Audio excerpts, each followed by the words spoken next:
Your name has often been mentioned in the same sentence as Floyd Mayweather Jr.'s as a possible future fight down the road. When we had Roger on the show, we asked him about that fight, and he said he didn't think you would pose any threat to his nephew and that he believed the fight would be a mismatch. How would you respond to those comments?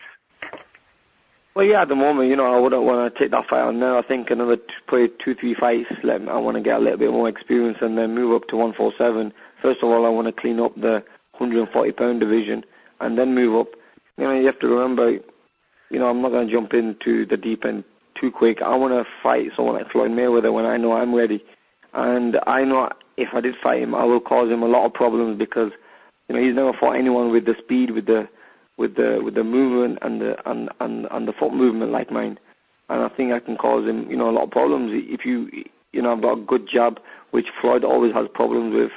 And the speed, like I said, is a key point that I have because, with Floyd, he normally isn't the quickest fighter out there when he's fighting opponents. But if he's fighting someone who's quicker than him and who's going to catch him in between him throwing his shots, I think it'll be quite difficult for him to get a flowing. But, that's a fight in the future to look at. I think that's what, motivates me to work hard and win all these fights because I know there's a bigger picture at the end. Mosley is fighting a stablemate of yours, Manny Pacquiao, and a lot of people are counting Shane out of this one. Do you think Shane has a chance in this fight against Pacquiao? Well, I think if you look at it on paper, you might think you might have a chance. But, if you look at the way Shane's last fight went, it's going to be a bit of a tough one for him because Manny's a very, explosive fighter. He likes to work hard, throws a lot of punches, likes to stay busy. And will Shane Mosley stay with that pace? I don't think he will, with the age and the tough wars he's had in his previous fights. But, who knows? In boxing, one punch can change a fight. I know Shane's got the power to knock anyone out. So, Manny has to be careful for the first couple of rounds because Shane's going to come up strong first just to catch Manny and put him on his back foot. And, like I said, if he hits anyone clean, he will knock him out.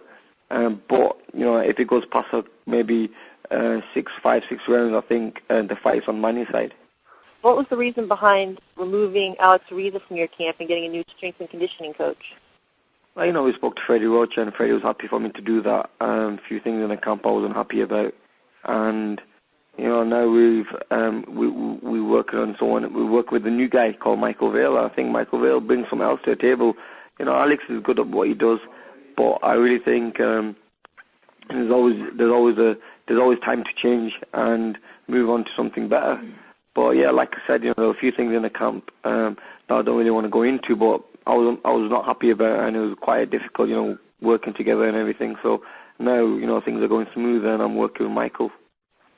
Okay, now before the McCluskey bout was announced, you had all sorts of people in boxing calling you out. People like Breas Prescott calling you for a rematch, and you also had Kell Brooks calling you out for a fight at welterweight.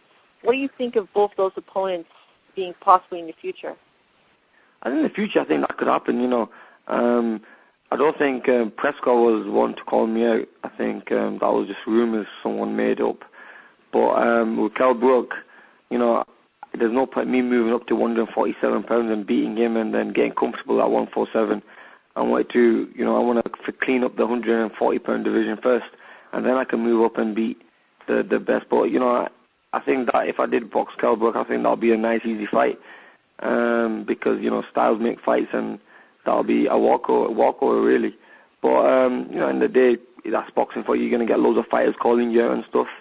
And at this moment in time, people wanna face me because they know that they're gonna get their name's gonna get a lot bigger. They're gonna get a lot of publicity out of it. So who knows? Did Kell Brook really call me out, or is he just doing it for the publicity thing? So we don't know yet. Okay. Now, what do you expect for your 2011? Where do you expect to end up by the end of the year? 2011, I want to be the unified champion of the 140-pound division, and hopefully then thinking of moving up to 147 and having probably my first fight around the end of the year. So that's what I want to do, because like I said, I'm a big 140 fighter. I think going up to 147 will make me even better fighter and stronger.